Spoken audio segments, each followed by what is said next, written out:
Hello Whovians, and welcome to Whopinions, where I rank, rate and review all things Doctor Who. Okay, so this is my review on Legends of the Sea Devils.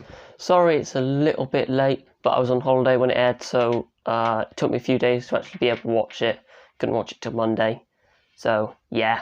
Oh, before we get into the full review, I want to go over a couple of little things, a little bit of admin first, because if you watch my channel, you probably know that I promised a couple of videos that I would be working on a Flux review that I wanted to get out before the episode aired, and you probably noticed that it hasn't materialised, and that's because it all went to hell, basically. I tried to make a 60-minute video review of an entire series of Doctor Who on my phone, and when I tried to download it, the download failed and it automatically deleted all the stuff that I'd used to make it. So I lost it from CapCut as well. So I now have no trace of the video, I can't recover it, and yeah, that's not good. I don't want to say it's cancelled, because I still quite like to do a review of it, but it's been significantly delayed, put it that way. Also, I'm 16, so I'm in year 11, which means in about a month's time I start doing my GCSEs, which basically means I have no time at all. So if my YouTube output drops, I mean, it was never really high, but if it drops a bit over the next couple of months, that's why. But hopefully in the summer, after I've done my exams, I'll have loads of spare time. I can really commit myself to this channel, and hopefully I can make a bit more content for you. So just hold on till then. But anyway, now that's out of the way, let's talk about Legends of the Sea Devils. I actually really like this episode. It's not an absolutely outstanding episode, but it's just nice. And I guess it doesn't need to be killer at this point. It's not a really important episode, but it's just a fun watch. And people underestimate how important those kind of episodes to Doctor Who. But anyway, the first thing I want to talk about is the aesthetics of the episode, because the whole thing was just beautiful. The portrayal of both 19th and 16th century China was really well done, especially considering that they couldn't shoot abroad because of COVID. So this whole world was created in Wales. It's a really nice Doctor Who trait of passing Wales off as exotic locations, and they've done it really well here. A bit like they did during Flux, passing off places like the Crimea as from just bits of Wales and southern England and stuff, and they've done that here too. All of those market streets and stuff, the Star in the Rain, all of the different stores and stuff like that, and the buildings and just stuff like that, along with just the ships and the oceans and stuff. And then there's some really good CGI going on with stuff like the Sea Devils, and of course that awesome, amazing shot of the TARDIS underwater, which is just the shot of the episode, really, isn't it? Picturesque. Wallpaper, like you use it as your phone wallpaper. It'd be coming out on posters. And the costumes as well. Ray Holman did a really good job at the costumes. He's leaving Doctor Who after the centenary special, so this is one of his last real opportunities to really give it his all, and he has done here. Everyone looks amazing. You get that sense of the culture, and also the sense of that pirate atmosphere. It feels quite different to how it felt with stuff like the Curse of the Black Spot, which was very Pirates of the Caribbean traditional swashbucklingness, whereas this is a bit less stereotypical and a bit more different, and I like that. I like that they've gone there. But yeah, everyone just looks brilliant, everything looks brilliant, and that was really nice to just watch, just let that wash over you throughout the episode. So let's talk about these pirates, eh? First, we've got Madam Ching, who is kind of another one of Chibnall's unsung historical celebrities that he's been doing all the way since Series 11 with people like Rosa Parks. These kind of underrated, underappreciated, slightly forgotten almost people by the wider world culture being brought into the spotlight through Doctor Who. And Madam Ching is the next one in the line, and she's pretty good actually.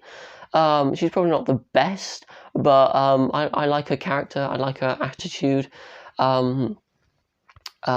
And you get the sense that she's this no-nonsense, experienced pirate. At the start, she's very much presented as a villain. Not necessarily in league with Sea Devils, but kind of like naive to their power, and sort of your typical pirate, almost destroying the world just because of their blind avarice and their greed for the treasure. But then we get gradually drip-fed more and more about her, and her character gets informed, and we get more and more sympathetic for her, and she turns into this very, very likeable, very strong character. Through all of the reveals of like why she's going after this treasure, we get that she's got priorities and she's got principles, and she's not just an out-and-out pirate, which is nice, because we got something similar to that in the Curse of Black Spot. You can't really have a pirate just being a pirate and have a convincing character. You have to have that backstory, but you can start off with them being this cold-blooded killer and this merciless treasure hunter, and then you can add that, and that makes you change your mind. It makes the character feel a bit more uncertain. It adds different layers at different times, and I think they did that quite well to turn her into a really interesting character and really present her honestly and truthfully. Then, of course, you've got Jin Hun, who dates from about 3 centuries earlier than when Madam Ching's from, in 1807. And was in league with the Sea Devils, as the Doctor and Yaz find out, but then was betrayed by them. Also, we think. This is where it's all... His story is quite complicated, to be honest, because there's a lot of flips and turns, which can work, and they do to an extent, but it does get a little bit complicated. I like how they're drawing... They draw these 2 iconic pirates from the South China Sea into the same story, using all of the different Doctor Who's ability to use different types of time travel and stuff. And it's kind of like a tour de force of pirating, and they play off each other quite well. Jihan and Madam Ching, I think they work together quite well. They've kind of got a slight of a rivalry, but they also kind of respect each other. Madam Ching obviously knows about Jihan. He's almost like slightly her idol. He never really gets explored, but I get the impression that she's grown up with the stories of him. And then Jihan has a lot of respect for Madam Ching and how she's carrying on the pirating tradition and stuff like that. And they work together quite well, to be honest. I quite like the whole pirating aspect of it. It really has that swashbuckling feel, but also in this really beautiful oriental setting. It all really builds up the tone of the episode, which I really loved. Then there's the kid, who doesn't really get named, to be honest. I don't think, but he is kind of like the thing that ties the 2 pirates together, because he's connected to Madam Ching because Madam Ching killed his dad at the start of the episode, but he's also connected to Jihan because he's a descendant of one of his crewmates, and he holds the stone as an ancestral claim, and he's protecting it from getting into the hands of the Sea Devils, and that draws the Sea Devils in as well. So he's kind of the centerpiece of the whole story, but we don't really talk about him that much. He's kind of just there, somebody who should be quite important. He never even gets named, and you don't get much on him, which I think is a shame, because he could have been a really interesting character. He could have been this really sort of underdog character who becomes the next great pirate, taken over from Madam Ching. But he still works, he's still quite a fun character, and that's good. The Sea Devils! Let's talk about the Sea Devils. This is what we've all been excited for, the return of the Sea Devils. I can't believe it's taken them plus 13 series to bring them into the modern show. I can't believe that there's so many iconic Doctor Who monsters that they still haven't brought all of them into the modern show. We're still waiting on some. They look really good. Their design is really honourable to the classic series, but it's also taken forward and modernised. They've kept the string sort of vests and that kind of patterning, but they've turned it into armour, which is really, really cool. And I think it's a nice way to keep the iconic look of the creatures, but kind of make them look a bit less tatty than they did in the 70s. I like that they've stuck with that design because I think that's the right choice to go with. Maricius, the king of the Sea Devils, the leader, is played by Craig Ellis, who played Carvanista. And when I heard that in Doctor Who magazine, I was like, oh my god, are we going to be like having this massive pirate story in the South China Sea, and the leader of the Sea Devils just shows up and he sounds like the Yorkshire dog from Flux? But no, they did the voices really well. They added that little bit of, I think they probably used a ring modulator like they do with the Daleks and Cybermen and stuff, just to make them sound a little bit sort of aquatic and gurgly. Yeah, I really like that, and I really like them in general, and I think their plan was quite clear. They didn't spend too long introducing them. They didn't spend too long going over expositioning who they were and everything.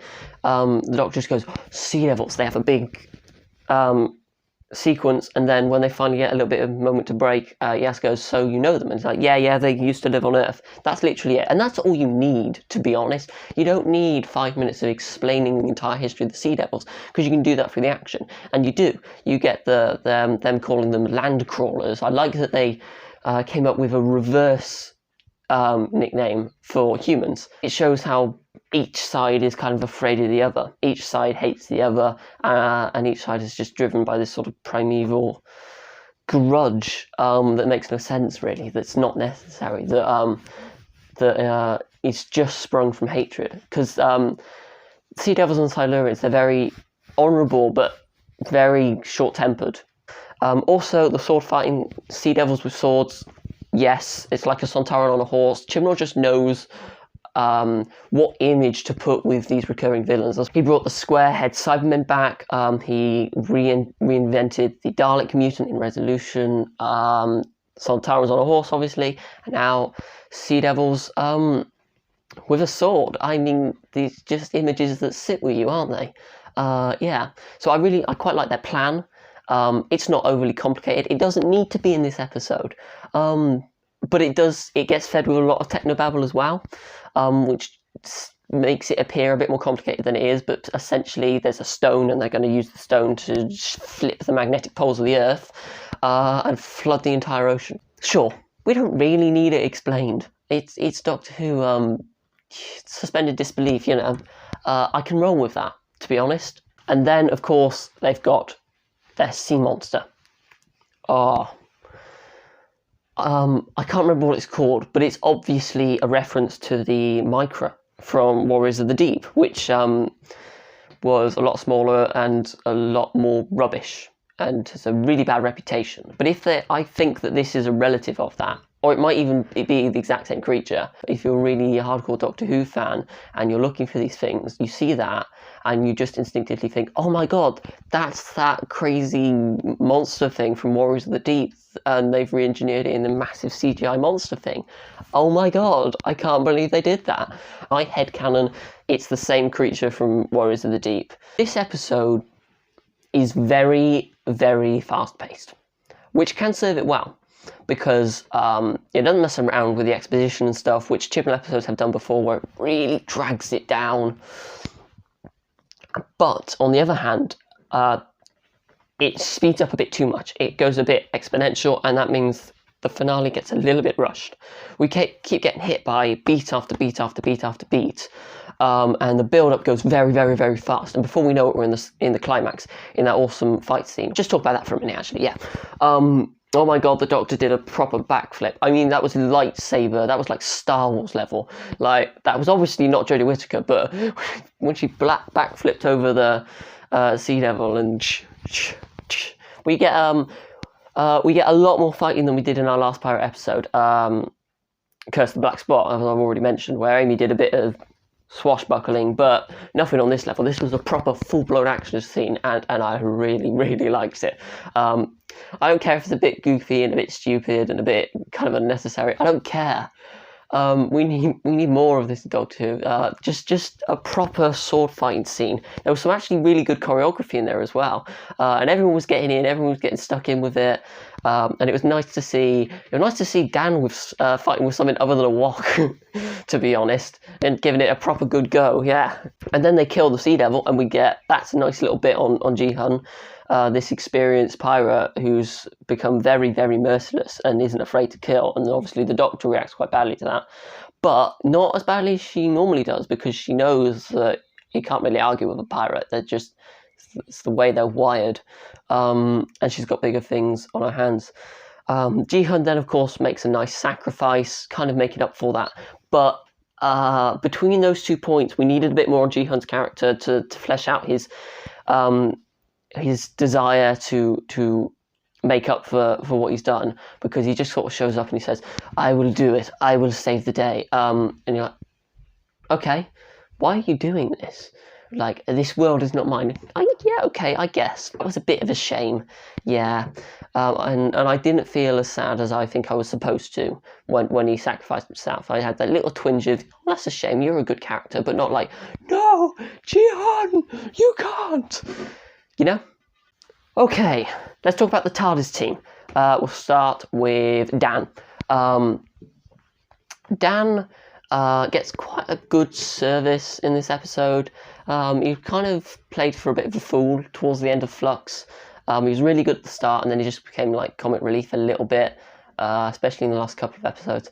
But here, he's given quite a lot to do.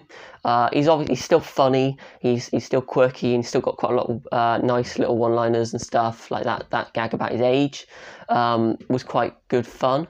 But he's also showing himself to be a really, really strong companion and a really key part of the TARDIS team. And he's getting a lot of development and stuff. He uses his common sense and his logic to not get killed by Madam Ching. He's emotional support for the boy, and gives him someone to talk against, so we get a bit more about him. But that also tells us more about Dan as well.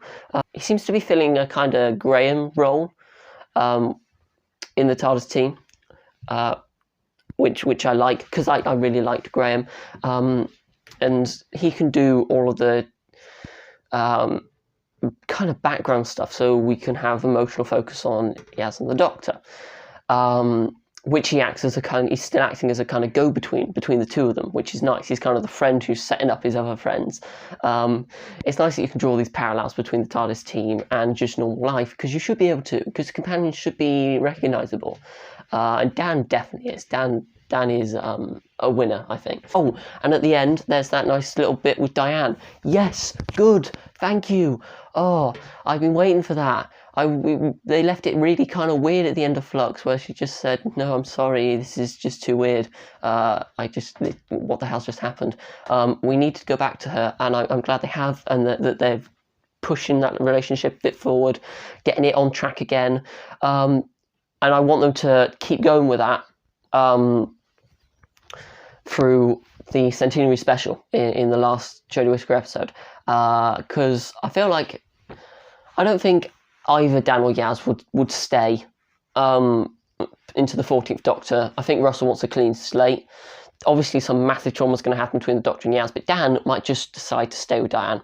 He might just decide to say that he's had a great little journey. He had this mad thing with Flux, then he had a couple of good adventures. He might get the best companion deal ever. Then he just leaves off his own accord when the Doctor regenerates and has a life with Diane. That would be really good. Then there's the Doctor and Yaz. I'll talk about them individually and then together. We'll get to Phasmin. The Doctor is not quite as burdened as she was during Flux. I think she has got a little bit of closure on that, but it's still going to come back to haunt her. But she's gone back to a sort of series 11 and 12 bit a little bit, which I think is quite nostalgic. She's quite goofy. She's very confident. She's not quite so sad, but she's still not quite so blindedly optimistic as she once said. And this might be her most balanced her character's ever been. She's sort of funny. She's quite sarcastic. She's talks her way out of situations and stuff, and I really like that. Her exchanges with like the Sea Devils and stuff are brilliant, and the way she just fangirls over Madam Ching is so reminiscent of the way she fangirls over every single historical celebrity she ever meets. Nikola Tesla. Oh my God, it's Rosa Parks. Oh my God, Mary Seacole. You're amazing. Yeah, I love that about Jodie's Doctor, the way she just loves the universe. She's just loving life. And I like that that's back. Yaz is also probably one of her strongest ever. Yeah, she's kind of getting ready to confront the Doctor about her feelings, and not knowing the Doctor is kind of dealing with similar stuff herself. And that obviously pushes into Phasmin. Let's talk about Phasmin. I actually think I'm not entirely sure what I think about Phasmin. I quite like it, and I do want it to happen. I mean, it has done now, but I'm glad that they did this. And I'm glad that they did it in the way they did in this episode, because it still leaves room for it to be touched on in the Centenary special, but it also gives you a lot of detail about it, and where it tells you where they are in the relationship. I like that they kind of hinted it with these subtle references. Yeah, I'm not a bad day, am I? And stuff like that. Little jokes throughout the episode, littered, and it all sort of subtly builds to this big emotional climax where they address it, where Jodie Whittaker just the Doctor just goes, okay, I've just got to say it. And I like the way that after all of her heartbreak, after all of her failed relationships with humans and all of that, after Rose, after River, after everything, in her immortality, she's finally reached that level where she can just be honest with her friends, and I guess her basically surrogate family, and just not hide things from Yaz anymore, and not be scared. I like that she comes out and says, look, I do like you, I genuinely do, and I would like to be with you, but I can't. And they get to talk about it, and they get to really address it, and they get to really, really connect over it. And I've always thought that I didn't quite see the Doctor and Yaz as a couple. Not until at least the back end of Flux. I thought, nah, that's never going to happen. I cannot see that. But I really can now. Over the last sort of series, they really, really built up this relationship, and I'm really on for it now. I'm really, really game. And I never thought I would be. I thought that it was just a way of explaining why Yaz would spent her first two series just sort of fangirling the Doctor. But I really, really am on board with them now, and I like the way they leave it off. I like how they kind of just decide to go with it. They make peace with each other, they consolidate each other's feelings, and they decide that what will happen will happen. And I think that's the only way they can really deal with it, because we know there's heartbreak coming. We know that they probably will kiss, and then the Doctor will regenerate. It might be a kind of Nine and Rose thing. They kiss as the Doctor regenerates, a final moment kind of thing. That would work quite well. And then you're going to have that heartbreak. But they need to keep going with this. They need to keep the pressure on for this relationship. They need to keep pushing it, keep it in the forefront, if they're going to get it to the kind of level that they got Ten and Rose. If they want to give us a doomsday ending, they're going to need to keep pushing this. Oh, there was an awful CGI sort of jump from the Sea Devils. What the hell? Most of the CGI in this episode was really good, from the flying ship and everything, and the statue breaking apart, and all of the underwater scenes and all of that. But that jump was just weird. There was a similar thing in Flux where Dan and Carvanista fell out of the Sontaran ship into the Mersey, and there's just a couple of transitional sort of effects that just don't work. Too much sonicking. There were a couple of times where it just wasn't needed. A couple of times it did make sense, but there were times when the Doctor was literally just messing around with the controls, literally pulling levers and stuff on the Sea Devil spaceship and sonicking at the same time. You don't need to do both. you can either Sonic it to fix it, which is a bit bland, but if you're going to have a pulling the leaves and stuff, which is more interesting, don't add the Sonic in as well. Couple of little nags, yeah. I've talked about Jihan's sacrifice, but to be fair, even though it was a bit fast-paced, a bit rushed, and a bit kind of flat in a couple of little areas, it was a fun episode. I really enjoyed it. It wrapped up quite neatly. All of the plot points were drawn together in a nice, neat bow. Probably a bit too soon. The stakes, it could have gone a little bit closer. It could have gone into like a countdown kind of thing, just to up the stakes a little bit more. But it was more of an emotional episode than anything else. It was a very visual episode with the Sea Devils and stuff, but it wasn't a kind of threatening episode. It wasn't an imminent danger episode, really. It was focused on Madam Ching and the pirates and stuff. Then Phasmin and all of that, and then the Sea Devils were there as a kind of generic Doctor Who threat, just a sort of Monster of the Week thing, which, to be honest, sometimes is all right. Sometimes that is all you need. Farewell scene was nicely done. I liked the little parallels drawn between the piratey sort of theme and the Doctor and her companion's own life, and how they're quite similar, that they empathise with that lust for adventure. I liked how they drew that little parallel.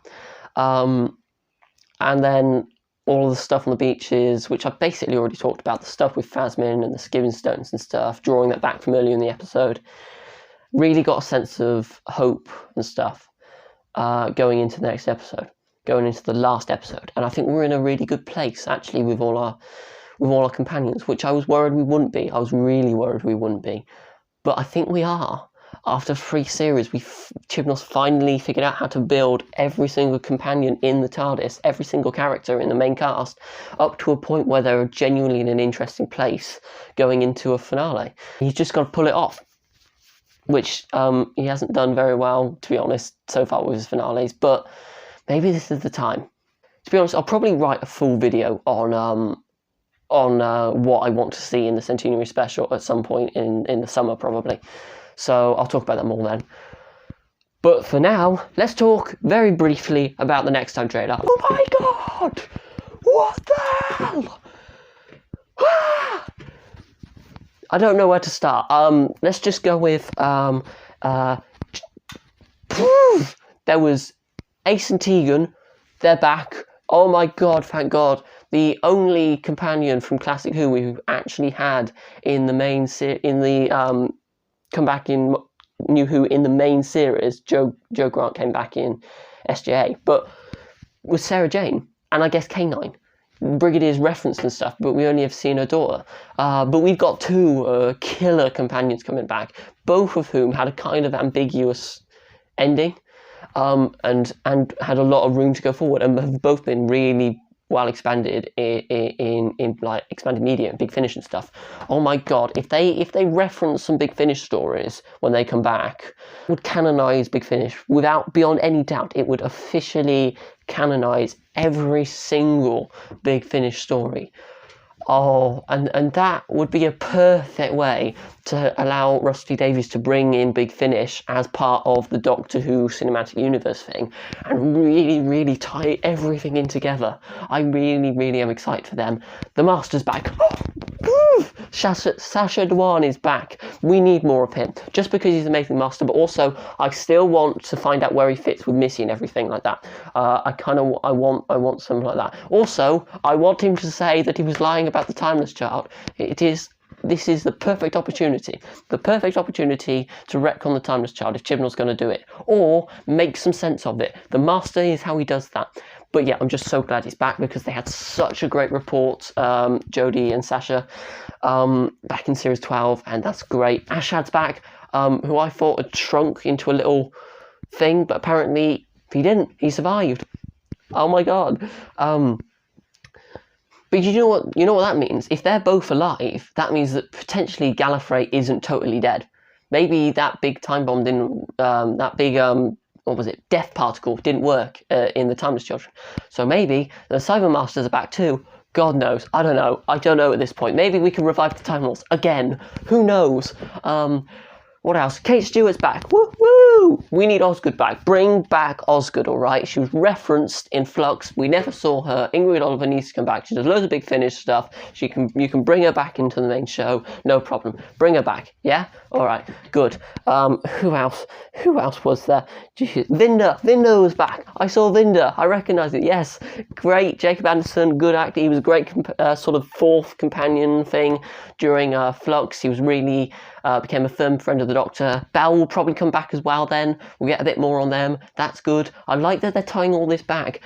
We didn't see Ryan and Graham. That's the one thing. I didn't see Ryan and Graham in the trailer, but I think they probably would come back. If this is going to be like a tour de force of the 13th Doctor era, even if it's just in her final moments, just in like when David Tennant went back and saw all of his old companions, or when Clara and Amy came to the 11th and 12th Doctors in their heads before they regenerated, just to see them again, just one more little scene, I would be happy with. But I'd be even more happy if you actually involved them in the plot. But like, I know who we can call up. I know who would be useful. In come Ryan and Graham. I don't know. But yeah, I'm so hyped. I'm really, really, really, really, really hyped for this centenary special now. I genuinely think Chibnall might even be able to pull it off. Anyway, yeah, so that's that. That's my review on Legends of the Sea Devils. I have no idea how long this has been going on for. I filmed it all in one block. I'll probably have to crop it a bit. But, yeah. So, woo-hoo! Tell me if you're excited for the Centenary Special. Tell me what you thought about this episode in the comments. What do you like? What do you dislike? Do you agree with what I was thinking about it? I think if I was going to rank this episode, I'd probably give it somewhere about a 7.5 out of 10. I'll be trying to upload some more videos, but I probably won't upload many from this point until late June because, you know, homework and revision and exams and stuff. But what else? Oh, I'll probably still release the little short things on YouTube Shorts and TikTok, which you can find me at Whopinions. So I guess there's nothing left to say now except happy times and places.